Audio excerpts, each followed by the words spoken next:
Welcome. Suleiman Rahim here. Brothers and sisters,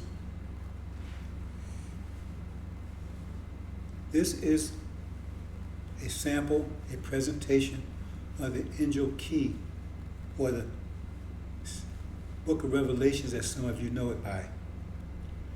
We're told that the seals can be only broken by one person. That's how you would be able to identify that person. Many false prophets will arise, deceiving many, but only one person is like, when you show your credentials, like show your badge, will be able to break those seals. That's how you would know you have the real deal. So this presentation is to present those credentials, and you decide whether the seals are broken or not. Unless you think they've already been broken. I know many people have said that, but they still don't know what the Book of Revelation says. They claim it's been broken. They claim it was broken 2,000 years ago, but people are still guessing at it if it was broken, and why people are still guessing at its meaning. So we're going to give you a sample and let you decide with an example. So when we refer to Injil, Injil is the word for gospel in Arabic, and the gospel is the book of Revelations, when you understand it properly. So we're going to give you an example, because the Injil Key, once you break the seals, it unlocks the Bible. The whole Bible is under a veil. And you need the Injil Key, you need to break the seals, to have the key, to lift that veil, to open up the true meaning of the Bible. The Bible itself right now is sealed. It's under a veil. And the book of Revelation is the key to unlocking all of it. But you have to first break the 7 seals. So we're going to give you an example and see, you decide. Because only one person could do it. And they've had over 2,000 years and they haven't been able to explain any of it. So here we go.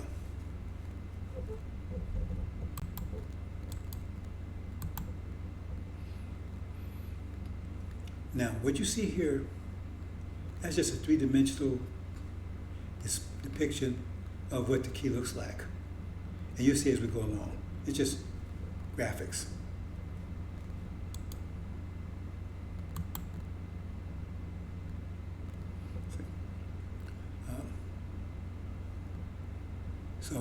Again, another depiction, just graphics.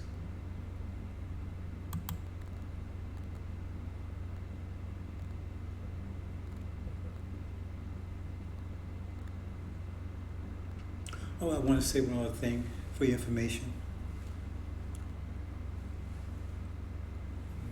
The scriptures, there you might consider them as being bombs, because they change reality. Our entire reality is based on pressure, which is force. It takes force to make anything happen. And so when the scripture is given, like I said, there's always the word. In the beginning was the word. The word is pressure. When you speak, you emit pressure waves. Stronger pressure waves eliminate weaker pressure waves. So when a greater truth happens, it diminishes or dilutes or destroys lesser truth. See? So I thought I'd point it out, because the reason the Bible was sealed, the Revelation was sealed, because once those seals would break, it would change reality. Like I said, all things will be made new, and also it says a kingdom will be established that will last forever and never give to other people. And that's what the book of Revelation is supposed to bring in, because it says when Jesus returned, right, he's going to make all these things happen. But he had to break the 7 seals in order to make that happen. Now, they would tell you it happened 2,000 years ago, but ask them to show you proof. If the seals were broken 2,000 years ago, then tell them to show you proof.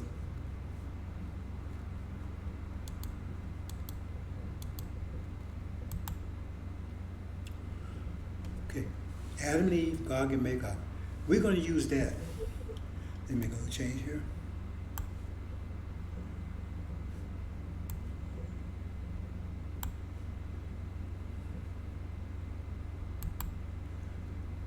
We're going to use that as an example of explaining what that story means once you break the key, because it doesn't mean what it seems to say.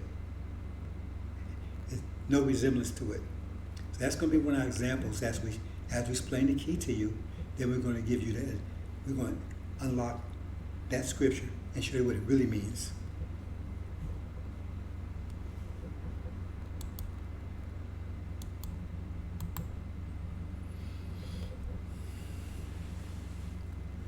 Okay, here's the key. Now in chapter 4 of Revelation of Injil, that gives you the description of the key when you understand it. It talks about 4 creatures, right? So, and we're going to go into each one of them, talk about 4 creatures. Now, one other thing you need to understand is that the Injil Key is like a puzzle. Say you have a puzzle, but you change the picture. You don't change the puzzle, you change the picture. Well, that's what the Injil Key is like. The puzzle remains the same, just the picture changes. So I mean, some things, the symbols change for particular things in the course of it. Every chapter has its own symbols. You have to figure out how those symbols fit into that key. Once you fit all the symbols into that key, then you can take and try to analyze what it's saying. But that's one of the procedures. That's one of the things you have to do. You have to take the symbols. First you have to have the key. Then you have to take those, map those symbols into the key, and then try to figure out what it's saying.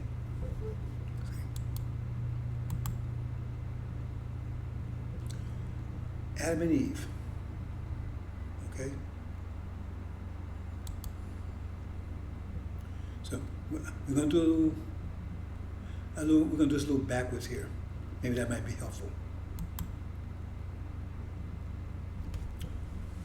The Adam and Eve story. Most people are familiar with that story.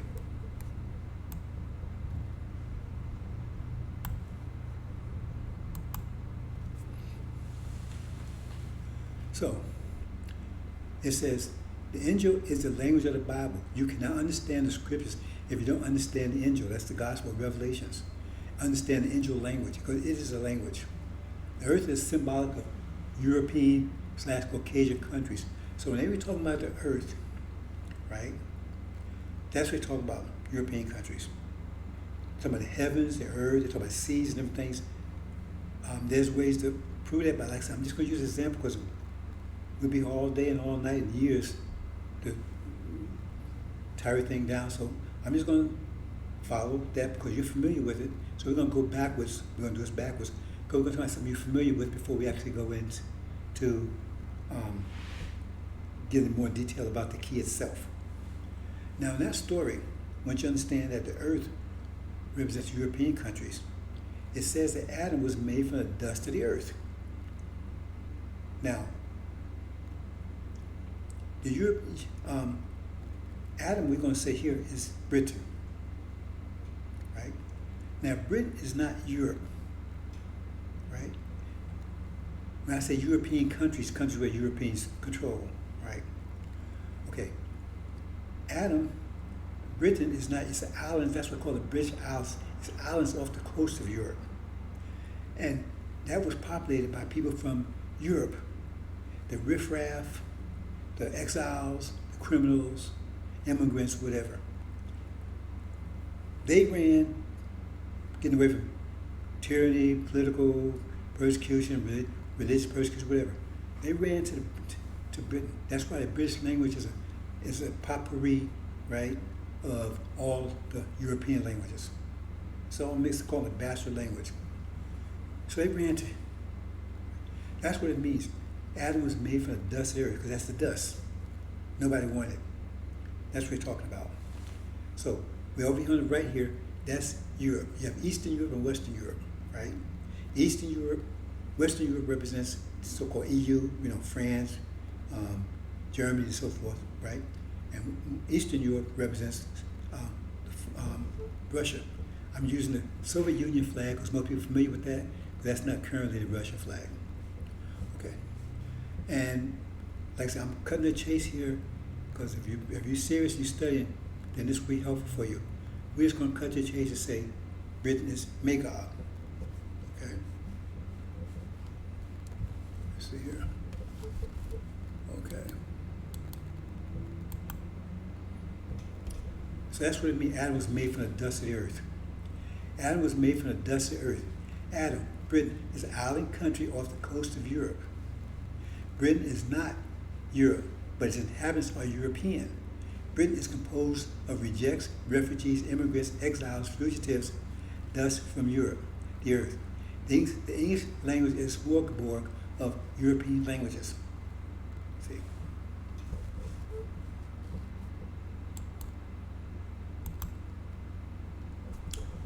But then, and the Lord caused Adam to fall into deep sleep. And, right? So he's put in a deep sleep to bring forth Eve. Now, what we're saying here, now this might be some like I'm gonna cut the chase, right? I'm not gonna try to be too,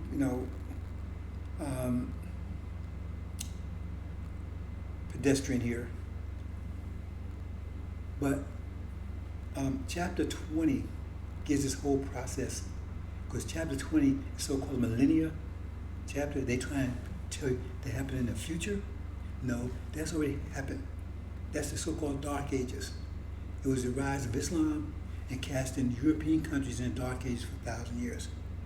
Is that a coincidence? They was in the Dark Ages for 1,000 years, called the medieval period. Well, that's what they talk about.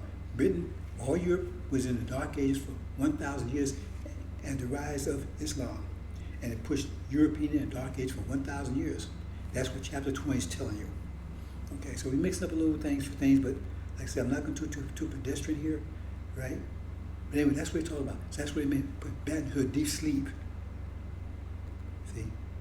Because there wasn't the whole world didn't sleep for 1,000 years. Europe did. That was only Europe. The medieval, Dark Ages only referred to Europe. European countries, rather. And then it said, after 1,000 years, Eve came out of the side. Well, that's where America came from. America came out of Britain. That's where America came from. It became a colony. 1,000 years later. See, is that a coincidence? 1,000 years after Dark Ages, then it said they would come out and cover the whole world. Gog and Magog would come out. They didn't even know there was a whole world before the end of the Dark Ages, so-called Renaissance. They didn't even know it. Then said they would come out and cover the whole world. After being locked in the pit for 1,000 years, they would come out and cover the whole world. The world didn't even know about before that. And that's why I say Gog and Magog. Because Magog means the mother of Gog. Okay. So that's what happened. And then it says, once that happened, then it says, and then it was broken, the connection was broken, right? And closed up, so it was separated. That's the Revolutionary War, because it once started out as a colony, and then it was separated. The revolution now was separate. That's Adam and Eve. That's Adam and Eve. See, that's what the story's really telling us. Okay.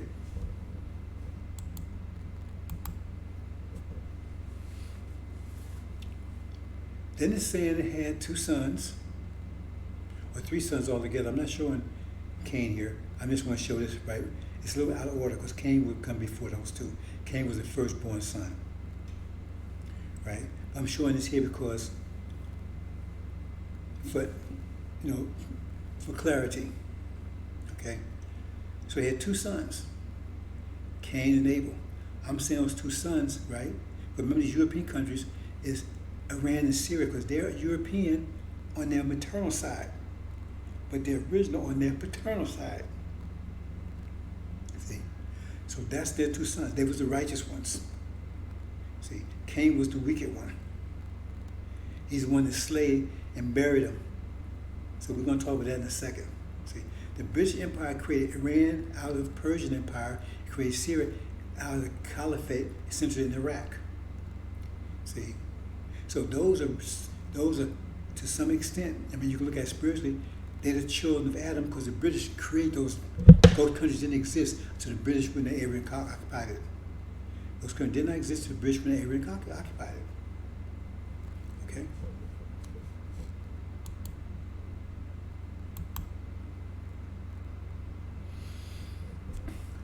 In 1948,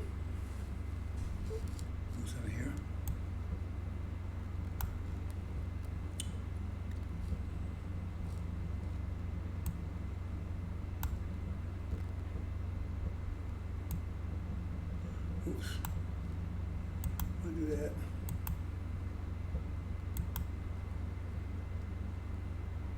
Bear with me for a second.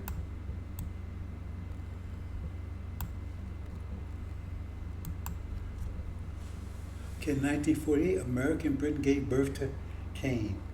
They're the ones created. Other nations do that. America and Britain did it. That's their child. 1948, that's Cain. That's false Israel. 1948. Okay. Now you got Gog, Magog, and false Israel. In chapter 13, those are the three beasts they're talking about. There was three beasts there. And that was related to 666. I'm not going to go into that here. I don't want to get sidetracked. Okay, so now we have the whole European structure put together. The one in the center is the God of that group, or the Lord of that group. That's why Jesus said, right, Satan is the God of this world. And he said, false Israel is Satan. He told him, so no, you're not the seed of Abraham. He told him, he said, you're not the seed of Abraham. He said, you're Satan. See? And that's what we're saying. We said they're not the seed of Abraham. They're false. See? Okay, so you're going to believe Jesus? Okay, so here we go so far. Let's continue.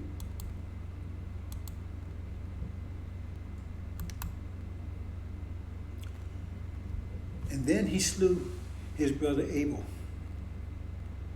And he buried him under the dust, under the earth. See? Under the earth. That's what it means. Doesn't mean he put it in the ground. See? He slew Seth too, but they only talk about Abel there, so we're just going to leave it like that. Don't keep things from being complicated. See? But that's what they're doing over there, right? See? Actually, we'll leave it like that for now, right? Seth, Syria is the one they're slaughtering now. False Israel, with the help of America and Britain. And in this case here, pay attention closely now. Like I'm jumping ahead a few things here, because I want to get to the main point. What I'm showing here is, in 1990, America, Britain, and false Israel, right, they took control of the Middle East. Before that, Syria and Iran was the main powers in the Middle East. 1990, they went in, and so that's what it means. They were slain. So now America, Britain, and false Israel, they're in that position. See, they're in the top position. Okay?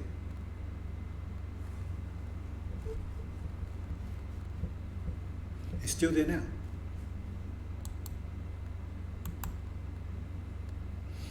Okay, let's look at this another way.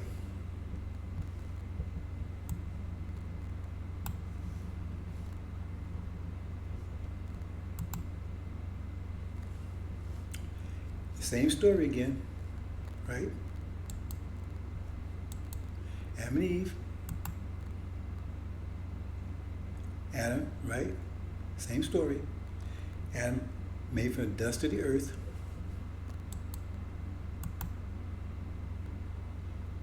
Then came Eve after the Dark Ages.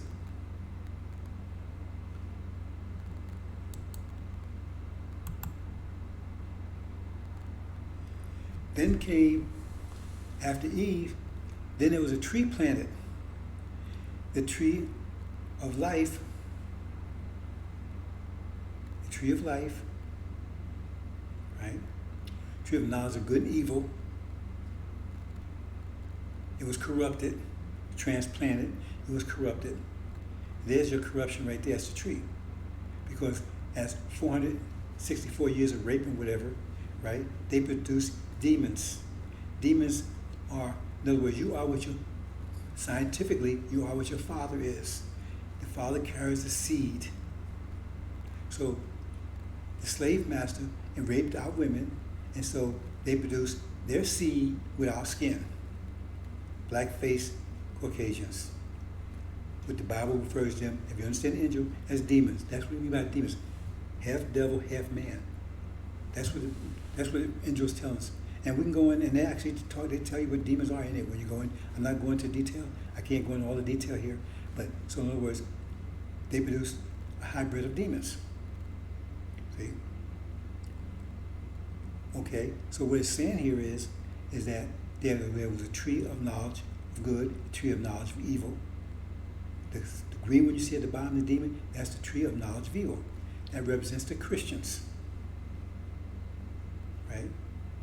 Now, all the Christian blacks, I'm talking about the demons, the Christian demons. Some of them in the church, they're original. They come out in a minute. And the black one represents, right? That's a tree of knowledge of good. And some of you be uncomfortable with that. You probably say it's probably all the way around. And then you had a tree of life. And then you had another tree that they could eat from. Other trees they could eat from. So it was forbidden to eat from the tree of knowledge of good and evil. They was forbidden to go anywhere near the tree of life. And but the other trees, so that means it wasn't one tree. Because there's no tree that produces multiple types of fruits. A tree produces only one type of fruit. So that's why you have to understand. There's multiple trees they're talking about. So that's the tree. Initially, right, it was all gold, because gold represents Islam and Injil. So and then we became corrupted. Okay. So a tree of life, that part wasn't corrupted. Okay? That's tree. So that what this represents is a slave in our nation. It's brought over now, a slave in our nation. That's the tree. Okay? Then it said Adam was given, let me make another change here. I want everybody to see clearly.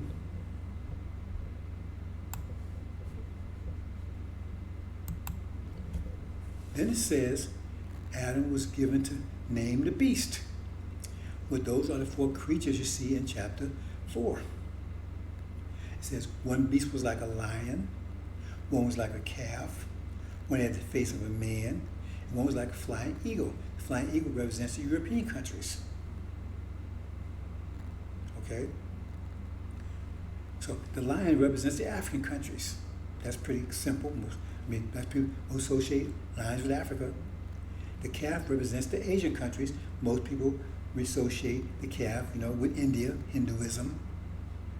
And then one has the face of a man. Most people associate Buddhism, right, with the Oriental nations. That's why they use those symbols. To give you a real big hint, right? And then most people associate eagle with the European nations. That's the European nations, right? So he was given the name Adam because remember, all these countries, the names they have are English names. Those are not the names they call themselves. We call them by the English names. That's why I said Adam was given a name to them. You see how this falls into place here? Okay, so that's what it says. He was given a name, the beasts or the creatures. So there they are right there. And each one has 6 wings. See, there's a 6 wings. Each one has 6 wings. So-called, and also does the eagle, the flying eagle, has 6 wings. We showed you that with, Gog, Magog, Adam and Eve, and the earth, right? And then Abel and Seth. Okay, so that's the beast, right? Now we haven't talked about the sun up there, right? But that represents the lamb, Suleiman. We'll talk about that in a minute.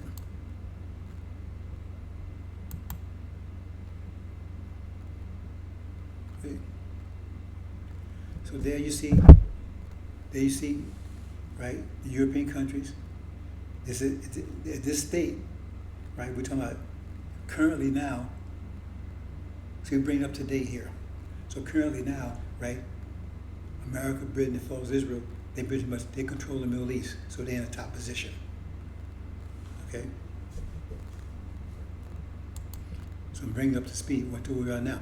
Some people might think, having the past, no.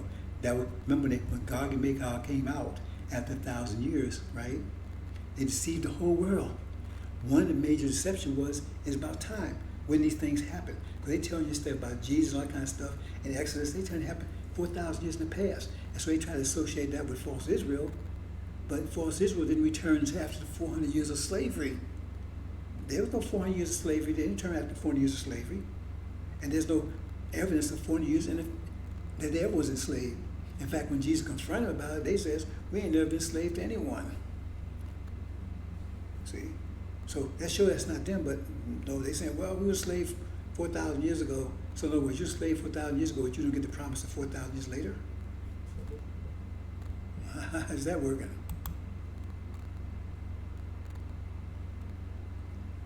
Okay. Now what you see here, let me back up so you see this clearly.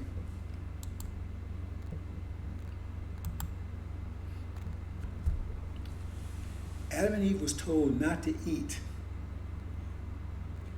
They said if they do it, they would die. So remember, they haven't done it yet. At this point in time, they're getting ready to do it. We're talking about from where we are right now.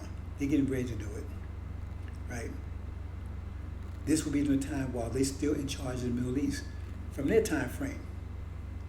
So Eve eats, that means you consume something to take it out of existence. They was told, right, to eat, if it was okay, they was pondering it, they was told not to, and serpent convinced them to do it. And Eve ate first. Then you convince Adam to eat. See, now this is according to their plan, because I'm gonna show you there's a counter plan here. But this is about what is supposed to happen, because we're at this point in time now, and this is what it means when she eats. Watch closely. See, this corresponds to chapter 18 where Babylon falls. America's in Babylon. So she eats first. Okay? And then Adam eats. See? So the black one represents the Nation of Islam. Elijah Muhammad's the Nation of Islam. So they attack it. They're not taken out of existence. That's what it means. But I'm trying to give you the story, what it means, but I'm trying to also give you some information up to date to where we are right now, which you can anticipate to happen very soon. That's what that means. Remember, angel language.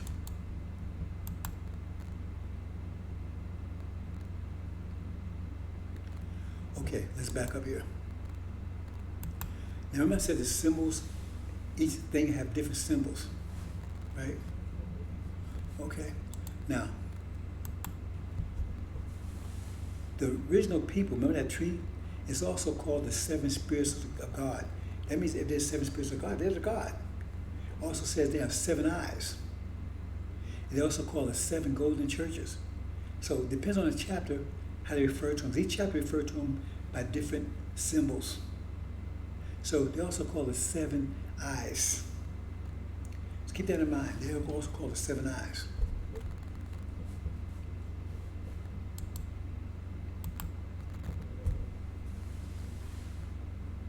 So we're going to put the eyes there, right? Now what happens once Adam and Eve eats? It says, then their eyes became open. That means they ate, so now they have eyes. They didn't have eyes before. Now they have eyes. Now they can see. That's what it's talking about. I mean, why do they tell you all that detail? Who cares whether their eyes became open or didn't open, or they did this or that 1,000 years ago? I mean, how does that affect us now? If that's the story, they're telling us stories about why we care. How does that affect our situation? See, and they have you believe that the woman is the female is the females. They one boy sins to the earth and all that kind of stuff, and they have you believe in that. They just speaking, talking serpents, because they have no idea what it means. I'm sure what it means. It had nothing to do with talking serpents. Had nothing to do with women bringing Eve into the world, because that's why women are being oppressed a lot of times. Because they say, well, y'all caused all this problem because Eve, the one that was tempted by the serpent, see, that's all BS. So that's what it's saying. It said that once that happened, right, it says, then they saw they was naked, right? And so they covered themselves with leaves, right? Now, if you understand chapter 11, the 2 witnesses, which is Cain and Abel, Iran and Syria, they also called sackcloth, right? So they covered themselves with sackcloth, say neck, because their clothes are below their feet. See? So they pull their clothes up and cover themselves.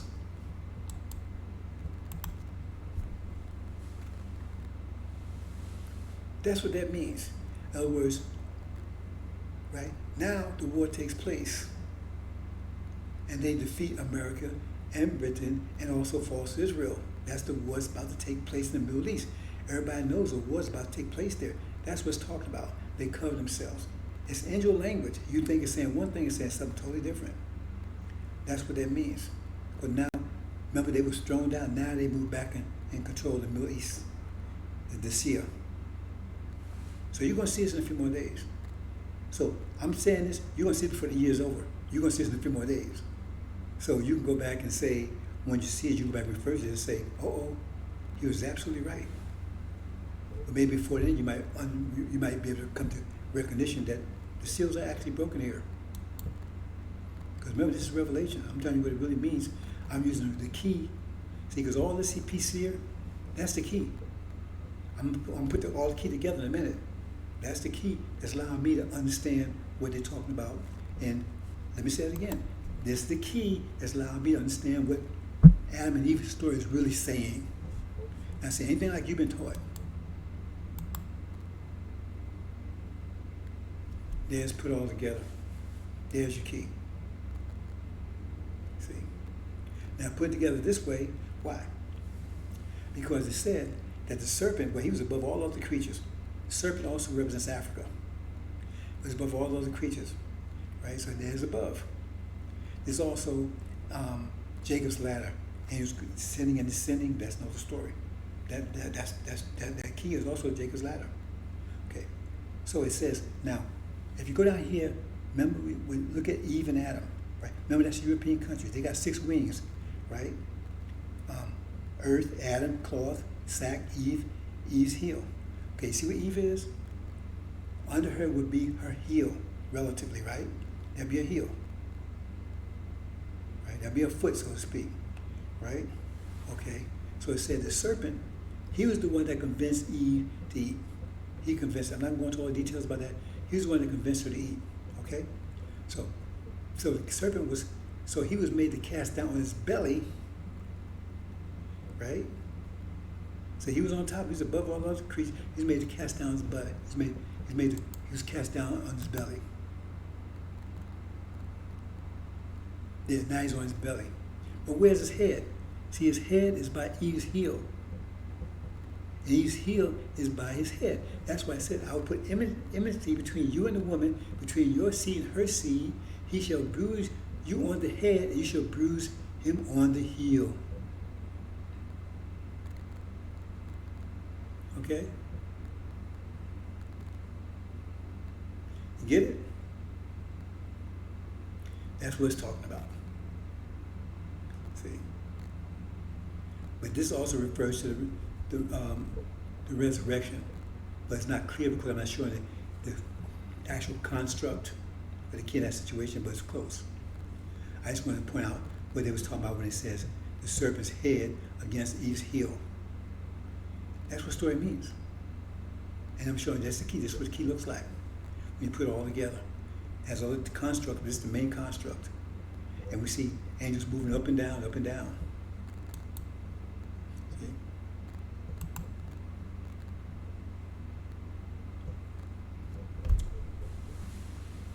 So I hope you understand that, brothers and sisters. That's what it looks like.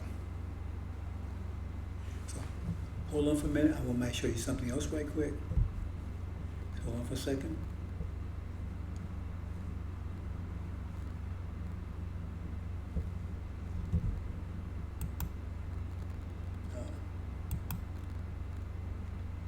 No, we'll leave it there.